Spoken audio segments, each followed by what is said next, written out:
Siz hech o'ylab ko'rganmisiz? Biz har kuni sun'iy intellekt, ya'ni AI dan foydalanamiz. Masalan, ChatGPT, Grok yoki DeepSeek kabi sun'iy intellektlarni hayotingizda bir marta bo'lsa ham ishlatib ko'rgan bo'lishingiz va ularga savol bergan bo'lishingiz aniq. Masalan, oddiygina savol berasiz, lekin shu savolingiz ortida katta serverlar ishlaydi va ular yiliga 300 milliard litr suv sarflaydi va bu fakt. Bu hali hech narsa emas. Agar men sizga aytsamchi, atiga sizning 3 soniya ovozingizni sun'iy intellektga yuborsangiz va AI sizning ovozingizni nusxa qilib, sizning ovozingizdan gapira oladi.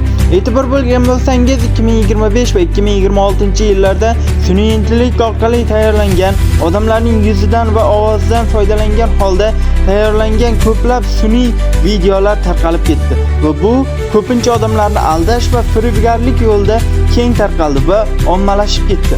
Endi o'ylab ko'ring, internetda o'qiyotgan hamma narsalaringiz ham rostmi? Chunki 2025-yilda yangi saytlarning 3dan biri AI tomonidan yozilgan. Eng qizig'i, endi farqni bilish qiyin. Bu matnni odam yozdimi? Bu videoni odam tayyorladimi yoki AI? Buni ko'pchiligimiz adashtiramiz. Ayniqsa yoshi kattalar bu masalada juda chalkashyapti. Va bu texnologiya ortida juda katta pul bor.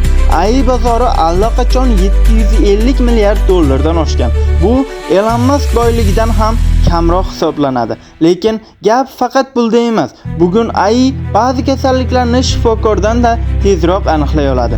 Hatto san'at ham undan qochib qutula olmadi. Bir dona AI chizgan rasm 432 ming dollarga sotilgan. Bu juda hayratlanarli. Ekranda ko'rib turganingiz rasmingiz 432 ming dollarga sotilgan. Lekin bu rivojlanishning narxi bor.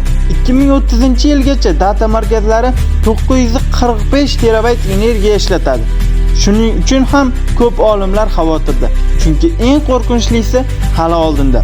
Kelajakda internetdagi trafikning katta qismi insonlar emas, AIlar tashkil qilishi mumkin. Shunda savol tug'iladi.